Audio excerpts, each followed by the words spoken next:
ചേട്ടാ നമസ്കാരം. നമസ്കാരം. പേരെന്തായിരുന്നു? മുരുകദാസൻ. ഇവിടുത്തെ ഈ ബൂത്തിന്റെ ചുമതലയായിരുന്നു. ബൂത്തിന്റെ പ്രസിഡന്റാണ്. എങ്ങനെയുണ്ടായിരുന്നു പ്രവർത്തനങ്ങൾ? പരാജയ ഭീതി ഉണ്ടായിരുന്നു? പരാജയ ഭീതി ഞങ്ങൾക്ക് ഒട്ടും തന്നെ ഇല്ല. കാരണം ഞങ്ങളുടെ വാർഡില് ഈ കഴിഞ്ഞ 14 വർഷമായിട്ട് നരേന്ദ്രമോദിജിയുടെ കീഴിലുള്ള എല്ലാ വികസന പ്രവർത്തനങ്ങളും ഞങ്ങൾ നടത്തിക്കൊണ്ടുവരികയാണ്. നമ്മുടെ വാർഡിലുള്ള കുടിവെള്ളത്തിന്റെ കണക്ഷൻ ആയാലും അത് തന്നെ റോഡുകളായാലും മറ്റ് എന്താണ് പറയുക പെൻഷൻ അങ്ങനെയുള്ള കാര്യങ്ങളൊക്കെ നമ്മൾ കൃത്യമായിട്ട് ചെയ്തുകൊണ്ടിരിക്കുകയാണ്. പിന്നെ വാർഡിൽ എന്ത് വിഷയങ്ങളുണ്ടെങ്കിലും ഞങ്ങൾ ഓടിയെത്താറുണ്ട്. അത് ഞങ്ങളുടെ രാജിവെച്ച കഴിഞ്ഞ കൗൺസിലർ വെങ്കടേശ്വരൻ അദ്ദേഹമാണ് നമുക്ക് അതിനുള്ള എല്ലാ പ്രചോദനങ്ങളും നൽകിക്കൊണ്ടിരിക്കുന്നത്. ഇപ്പോഴും പുള്ളി നമ്മുടെ കൂടെ തന്നെയുണ്ട്. എന്നിരുന്നാൽ അദ്ദേഹം ഈ രാജിവെച്ച ഒരു സാഹചര്യമായിരുന്നല്ലോ ഈ ഒരു തെരഞ്ഞെടുപ്പ് വരാനുണ്ടായത്. അപ്പോൾ ജനങ്ങളുടെ ഇടയിൽ എന്തെങ്കിലും നെഗറ്റീവ് ഉണ്ടായിരുന്നോ? ഭൂരിപക്ഷം കുറച്ച് കുറഞ്ഞിട്ടില്ലേ? ഭൂരിപക്ഷം കുറഞ്ഞിട്ടുണ്ടെങ്കിൽ ഞങ്ങളുടെ കുറച്ച് വോട്ടുകൾ ഇവിടെ നാട്ടിലില്ല. പലരും പുറത്ത് വിദേശത്തൊക്കെയാണ്. അതിൻ്റെ ഒരു ഇതാണ് കൃത്യമായിട്ട് വന്നേക്കണം. അല്ലാതെ ഞങ്ങൾക്ക് ഈ പരാജയ ഭീതി ഒട്ടും തന്നെ ഉണ്ടായിരുന്നില്ല. ഞങ്ങൾക്ക് ഇപ്പോൾ ഞങ്ങൾ വളരെ സന്തോഷമായിരുന്നു. കാരണം എന്താണെന്ന് വെച്ച് കഴിഞ്ഞാൽ ഒരു ബൈ ഇലക്ഷൻ കൂടിയാണിത്. പിന്നെ കോൺഗ്രസും LDF അവർ ജയിക്കുന്നുള്ളൊരു പ്രതീക്ഷ തന്നെ അവരും വർക്ക് ചെയ്തത്. പക്ഷേ ഞങ്ങളെ സംബന്ധിച്ചിടത്തോളം ഭാരതീയ ജനതാ പാർട്ടിയെ സംബന്ധിച്ചിടത്തോളം ജയത്തിൽ കുറഞ്ഞൊന്നും നമ്മൾ കണ്ടിട്ടില്ല. ഇനിയും ഈ അടുത്ത മുനിസിപ്പാലിറ്റി ഭരണം ഞങ്ങൾ പിടിക്കും തന്നെയാണ് ഇപ്പോഴും പറയാനുള്ളത്. വീണ്ടും വികസന പ്രവർത്തനങ്ങളായിട്ട് ഭാരതീയ ജനതാ പാർട്ടി വൻപിച്ച ശക്തിയായിട്ട് തന്നെ മുമ്പോട്ട് പോകും. ഈ വാർഡിൽ LDF ആയിരുന്നു UDF ആയിരുന്നു ഒരു പ്രധാനമായിട്ട് എതിരാളിയായിട്ട് ഉണ്ടായിരുന്നത് ആരായിരുന്നു? പ്രധാനമായിട്ട് എതിരാളി എന്ന് പറയുന്നത് ഇപ്പോൾ കഴിഞ്ഞ 3 തവണയായിട്ട് UDF തന്നെയാണ് 2ാം സ്ഥാനത്ത് വരുന്നത്. LDF എപ്പോഴും 3ാം സ്ഥാനത്ത് തന്നെയാണ്. പിന്നെ ഞങ്ങളെ സംബന്ധിച്ചിടത്തോളം നമുക്ക് അങ്ങനത്തെ ഒരു ഇതൊന്നുമില്ല.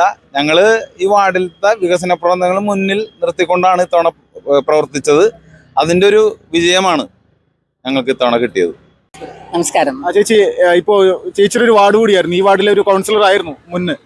ഇപ്പോൾ ഈ ഒരു വിജയം എങ്ങനെ കാണുന്നു? വരാനിരിക്കുന്ന തെരഞ്ഞെടുപ്പിൽ BJPക്ക് ഒരു വലിയ പ്രതീക്ഷ നൽകുന്നതാണോ? തീർച്ചയായിട്ടും. ഈ വാർഡ് 15 വർഷമായിട്ട് BJP ആണ് ഭരിക്കുന്നത്. ഈ വാർഡിൽ BJP കൊണ്ടുവന്ന വികസനം 15 വർഷം കൊണ്ട് കൊണ്ടുവന്ന വികസനമാണ് ഇതിനെ നിലനിർത്തിക്കൊണ്ടുപോകുന്നത്. അപ്പോൾ തീർച്ചയായിട്ടും ഇനി ഒരു 25 വർഷം കൂടി BJP തന്നെയായിരിക്കും ഇവിടെ ഭരിക്കുന്നത്. ഈ വാർഡ് മാറ്റില്ല, ഒരു കാരണവശാലും മാറില്ല. വലിയൊരു പ്രൊജക്ട് BJPയുടെ നേതൃത്വത്തിൽ അമൃത് പദ്ധതിയിലൂടെ ഏകദേശം 1.5 കോടി രൂപ ചെലവഴിച്ചുകൊണ്ട് തൊട്ടടുത്ത പ്രദേശത്ത് വലിയൊരു കുടിവെള്ള പദ്ധതി സാക്ഷാത്കരിക്കാനായിട്ട് BJPയുടെ കൗൺസിലർക്ക് സാധിച്ചിട്ടുണ്ട്, BJPക്ക് സാധിച്ചിട്ടുണ്ട്, കേന്ദ്ര ഗവൺമെന്റ് സാധിച്ചിട്ടുണ്ട്. അത് വലിയൊരു നേട്ടമായിട്ട് തന്നെ വരും നാളുകളിൽ നമുക്ക് പ്രയോജനപ്പെടുത്താൻ സാധിക്കും. ചേച്ചി, ഇപ്പോൾ വരാനിരിക്കുന്ന തെരഞ്ഞെടുപ്പിൽ ഇപ്പോൾ BJPയെ സംബന്ധിച്ച് എല്ലാ വട്ടവും ചെറിയൊരു വേരിയേഷൻ ഇവിടെ പരാജയപ്പെടുന്ന ഒരു മുനിസിപ്പാലിറ്റിയാണ്. ഇത്തവണ എങ്ങനെയാണ് അത് മറികടക്കാൻ സാധിക്കും? തീർച്ചയായിട്ടും 21 സീറ്റ് പിടിച്ചു. ഇനിയിപ്പോൾ 46 സീറ്റ് വരുമ്പോൾ 24 സീറ്റ് അല്ലെങ്കിൽ അതിൽ കൂടുതൽ സീറ്റ് മേടിച്ച് മുനിസിപ്പാലിറ്റി ഭരിക്കും BJP എന്നുള്ളതിൽ നിസ്തർക്കം ഭരിക്കും. ഉറപ്പാണ്. നമസ്കാരം. കൊടുങ്ങല്ലൂർ നഗരസഭയിലെ 41ാം വാർഡ് BJP നിലനിർത്തിയിരിക്കുകയാണ്. ഇതിൽ ഏറ്റവും പ്രധാനമായിട്ട് പറയാനുള്ളത് കേരളത്തിന്റെ ചരിത്രത്തിൽ BJP വലിയ രീതിയിലുള്ള കുതിപ്പ് ഉണ്ടാക്കിയിട്ടുള്ള ഒരു നഗരസഭ കൂടിയാണ് കൊടുങ്ങല്ലൂർ. 44 സീറ്റുകളുള്ള നഗരസഭയിൽ 21 സീറ്റുകൾ BJPക്ക് സ്വന്തമാണ്, 22 സീറ്റുകൾ LDFും 1 സീറ്റ് കോൺഗ്രസിനുമാണ്. ഇങ്ങനെയാണ് കൊടുങ്ങല്ലൂർ മുനിസിപ്പാലിറ്റിയിലെ ഒരു അവസ്ഥ.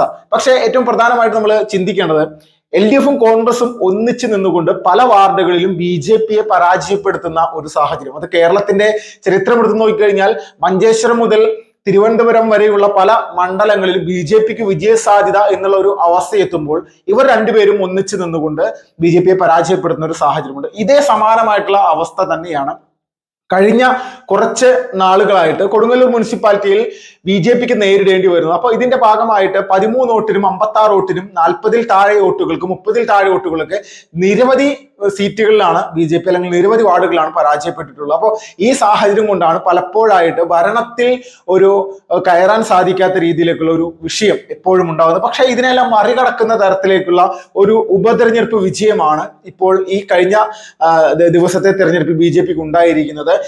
കേവലം ചെറിയ ഒരു വാർഡാണെങ്കിൽ പോലും ഇതിൽ 67 വോട്ടുകളുടെ ഒരു വിജയം അത് ഉണ്ടാക്കി എന്നുള്ളത് ചെറിയ ഒരു കാര്യമല്ല. കാരണം CPM-ന്റെയും കോൺഗ്രസിന്റെയും കുത്തക സീറ്റുകളായിട്ട് വർഷങ്ങളോളം ഉണ്ടായിരുന്ന സീറ്റിൽ BJP ഒരു അത്യുഗ്രമായിട്ടുള്ള ഒരു വിജയം ഉണ്ടാക്കിയെടുത്തിരിക്കുന്നത്. അവിടുത്തെ സാധാരണക്കാരായിട്ടുള്ള BJPയുടെ പ്രവർത്തകർ എല്ലാവരും പറയുന്നത് കേന്ദ്ര സർക്കാർ പദ്ധതികൾ കൃത്യമായിട്ട് തങ്ങൾക്ക് ഈ വാർഡുകളിൽ കൃത്യമായിട്ട് തന്നെ നടപ്പിലാക്കാൻ സാധിക്കുന്നതിന്റെ ഭാഗമായിട്ട് തന്നെയാണെന്നുള്ളതാണ് പറയുന്നത്.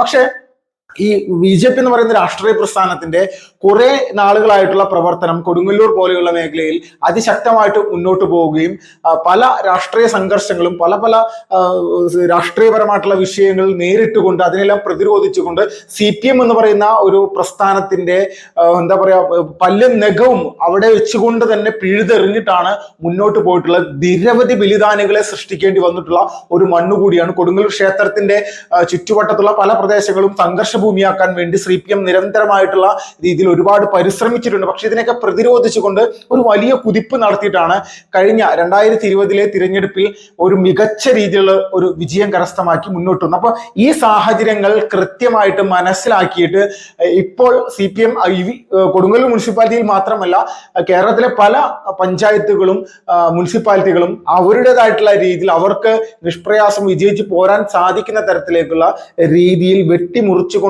സീറ്റ് വിഭജനം പോലും നടത്തിയിരിക്കുന്നത്. അപ്പോൾ ഈ സാഹചര്യങ്ങൾ കൃത്യമായിട്ട് ബോധ്യമുള്ളതിന്റെ പേരിൽ മുൻകൂട്ടി തന്നെ സംഘടനാ പ്രവർത്തനം വിപുലീകരിച്ചുകൊണ്ട് മുന്നോട്ട് പോകുന്ന ഒരു സാഹചര്യം തന്നെയാണ് ഇപ്പോൾ ഉള്ളത്. സുരേഷ് ഗോപിക്ക് പോലും ഒരു വിജയം കരസ്ഥമാക്കാൻ സാധിച്ച തൃശ്ശൂർ ജില്ലയിൽ ഇതിനോടകം തന്നെ BJP പല പഞ്ചായത്തുകളിലും മികച്ച രീതിയിലുള്ള സംഘടനാ സംവിധാനങ്ങളുമായിട്ട് മുന്നോട്ട് പോയിക്കൊണ്ടിരിക്കുകയാണ്. തൃശ്ശൂർ പാർലമെന്റ് മണ്ഡലത്തിലെ 34 സീറ്റുകളിൽ 34 പഞ്ചായത്തുകളിലും 2 മുനിസിപ്പാലിറ്റിയിലും അതോടൊപ്പം തന്നെ ഒരു കോർപ്പറേഷൻ തൃശ്ശൂർ കോർപ്പറേഷൻ ഇത്രയും സ്ഥലത്തായിരുന്നു സുരേഷ് ഗോപിക്ക് ഒരു മുന്നേറ്റം ഉണ്ടാക്കാൻ സാധിച്ചു, 1ാം സ്ഥാനത്ത് എത്തിയത്. അപ്പോൾ ഈ പഞ്ചായത്തുകളും മുനിസിപ്പാലിറ്റികളും നിലനിർത്താനായിട്ട് അല്ലെങ്കിൽ കോർപ്പറേഷനും അതേ വോട്ടിംഗ് ശതമാനം നിലനിർത്താൻ സാധിച്ചു കഴിഞ്ഞാൽ വരാനിരിക്കുന്ന ഒരു ചരിത്രപരമായിട്ടുള്ള ഒരു സമയമായിരിക്കും എന്നുള്ള തർക്കമില്ല.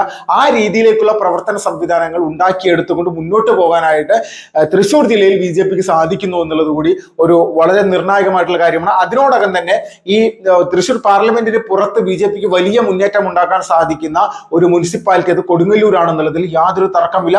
കൊടുങ്ങല്ലൂർ നിയോജക മണ്ഡലത്തിലെ വിവിധ പ്രദേശങ്ങളിലുള്ള പല വാർഡുകളിലും അല്ലെങ്കിൽ പല പഞ്ചായത്തുകളിലും ഇതേ സമാനമായിട്ടുള്ള സാഹചര്യം സൃഷ്ടിച്ചെടുക്കാനും പാർട്ടിയുടെ നിലവിലെ നേതൃത്വത്തിന് സാധിക്കുന്നു എന്നുള്ളതും ഒരു നിസ്സാരമായിട്ടുള്ള കാര്യമില്ല. അപ്പോൾ ചരിത്രപരമായിട്ടുള്ള ഒരു വിജയത്തിന് വേണ്ടിയിട്ടുള്ള ഒരു പോരാട്ടം അത് കേരളത്തിൽ മുഴുവൻ സ്ഥലങ്ങളിലും ഇപ്പോൾ തന്നെ ആരംഭിച്ചിരിക്കുന്നു എന്നുള്ളതിന്റെ ഒരു ഉദാഹരണമായിട്ട് വേണം ഇപ്പോഴത്തെയുള്ള ഈ മിന്നും വിജയങ്ങളിൽ നിന്ന് നമ്മൾക്ക് കാര്യങ്ങൾ ബോധ്യപ്പെടാനും മനസ്സിലാക്കാനും.